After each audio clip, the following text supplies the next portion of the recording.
Hi guys, welcome to Environmental Resource Center's YouTube channel. Today I wanted to take a little bit longer than I normally do in videos just to go over the hazardous materials table. So this is for anyone who is shipping hazardous materials by ground mostly. So that's what we're going to focus on in this video. And here I just wanted to give you a quick overview. This is something that we teach in our hazardous materials certification classes. So if you are a hazmat employee and you need that certification, you'll need longer of a class than this. But I just want to give you kind of a taste of what we talk about in that class. So this is shortened so that the video doesn't run too long. So here on my screen, you're going to see the hazardous materials table. Now this is just one that we've mocked up. I'm going to show you the real one by the end of this video and where you can find it in the regulations. But here, what you can see is the first 8 columns. There's actually 10 columns, but I'm only going to go through the first 8 in this little short video. So let's go on.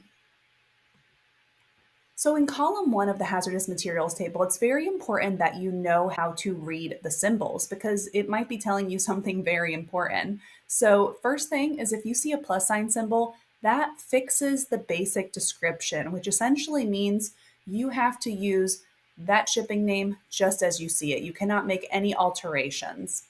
Now, if you see an A, that means that material is regulated by air. A D, it's a name for domestic transportation only. You're not going to be able to use that internationally. G is something that's going to need a technical name. So that's going to be with those generic shipping names like flammable liquids NOS. You'll see a little G symbol, and that's going to mean you need to give them more information, right? You can't just use flammable liquids NOS. They need to know, is it acetone, methanol, mixed together, what's in there? So next we have I for international transportation. So this is going to be a shipping name only used for those international shipments. And W means the material is regulated by water. So these 6 symbols you may see in column 1. If you do, you need to pay attention to it. Next, column 2 is the proper shipping name. So this might be why you're watching this video because proper shipping name is it's the most important element of the entire hazmat table. If you don't select the right proper shipping name, you're not getting the correct information for anything else that you do. So this is the most important step right here.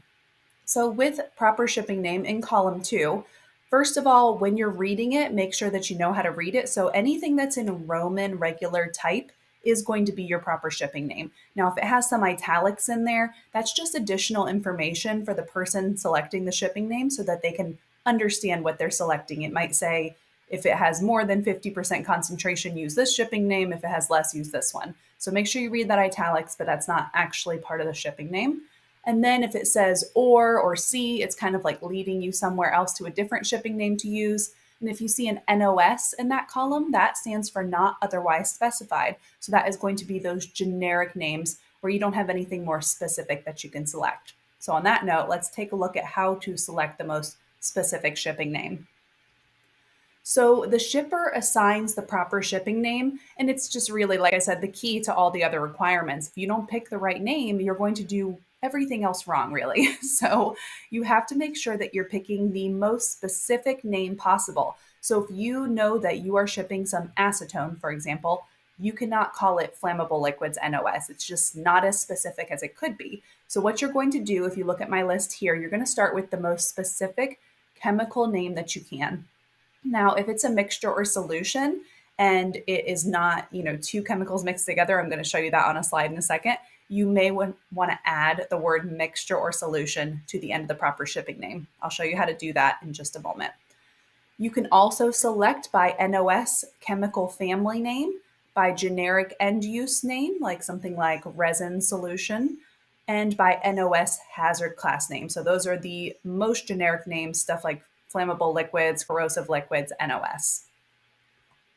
So next, on the note of picking the right proper shipping name, if it is something that is a hazardous waste that you're wanting to ship and you still need to ship it as a hazardous material because hazardous wastes are hazardous materials. If you've taken our full course, you know that.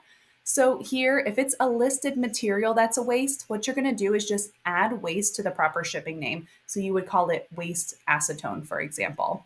Now, if it's not a specific shipping name on the hazmat table, what you're going to do is select one of these generic names. Remember, these are always your last choice when you have nothing else that you can call a material. So hazardous waste liquid NOS and hazardous waste solid NOS would be your choices there.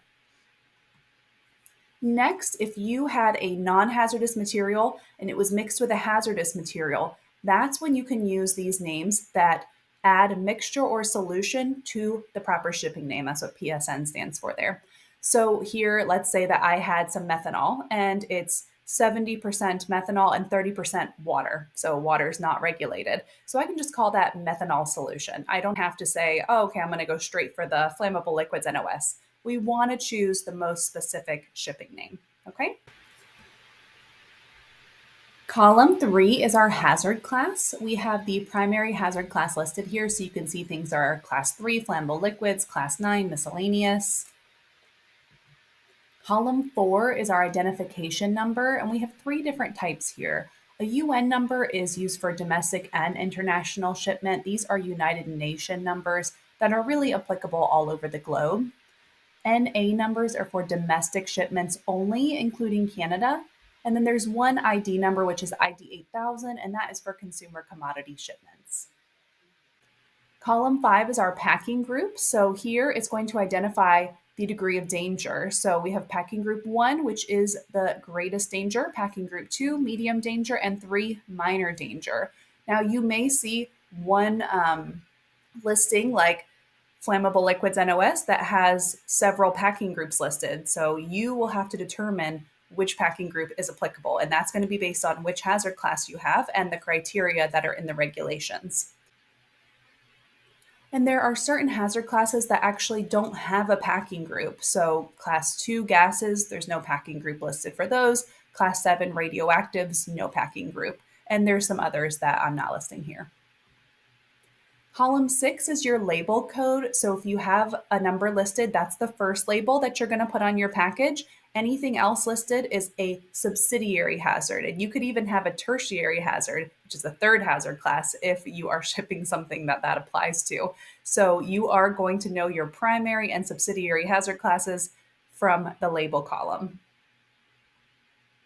Column 7 is our special provisions. So here we are going to look at this and it's going to tell us exactly where to go to identify any additional requirements. It might be an extra packaging requirement, it might be a limitation shipping it by air or something like that, but you won't know until you go and look them up. Now, you'll know that you have to look them up based on the symbol that appears in that column. So if you look at column 7 and you see something that's a number only special provision, so it would be like 163, everybody needs to look those up. Those special provisions are applicable to everyone. You need to go and read it and see if there's anything extra or additional that you need to know for your shipment. Now, A codes like A54, that is only for those shippers who are going to be doing air transportation. B codes, that's for people shipping in bulk packages only. I'll tell you about bulk packages in just a second. IB and IP, that's for intermediate bulk packages only. N is for non-bulk packages only. So if you saw an N336 and you were shipping in a non-bulk box, you need to go look that up because that could be applicable for your shipment. T and TP are for portable tanks, and W is for water transportation only. Now, at the top of the column, it's not pictured here, but it tells you exactly where to go to find these special provisions. So that's the section of the regulations is 172.102. You are going to go there, you're going to look up your special provision number, you're going to read the information, and you're going to know that additional information that they want you to know. Okay? So our next column is column 8. This is authorized packagings. So here we have 3 subcolumns. Column 8A is exceptions, 8B is non-bulk packaging, and 8C is bulk packaging. So I am going to select the packaging citation based on which size package I am shipping. So for example, if I was going to ship a limited quantity, which is an exception size packaging, I would reference 173, 150. If I was going to ship a non-bulk package, such as a box or a drum, I'd reference 173, 202. If I was going to ship a bulk package, like a tank, 173, 242. So once you find your proper shipping name and you kind of scan all the way over to this column 8, you are going to select the packaging citation based on what size packaging you are shipping out.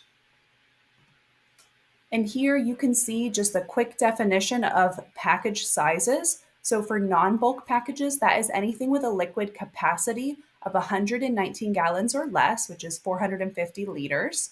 Solids capacity of 882 pounds or less, which is 400 kilograms. And a water capacity as a receptacle for gas of 1,000 pounds or less. And bulk, you'll see, is just the opposite. So a bulk package size is going to be over 119-gallon capacity, over 882 pounds, and so on. So that's how you're going to know which package size to select.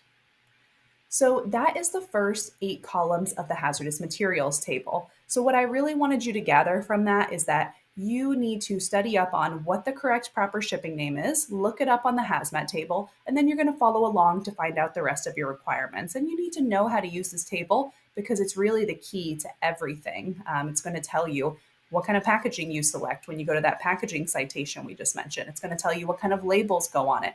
What is the exact proper shipping name? So you really need to get familiar with the hazardous materials table if you are a shipper in the US using 49 CFR. And of course, I couldn't let you get away without taking you to the actual regulations because we want to empower you at Environmental Resource Center to find these things in the regulations yourself. So here I've gone to ECFR, which is just the electronic Code of Federal Regulations. I went to 49 CFR Part 172.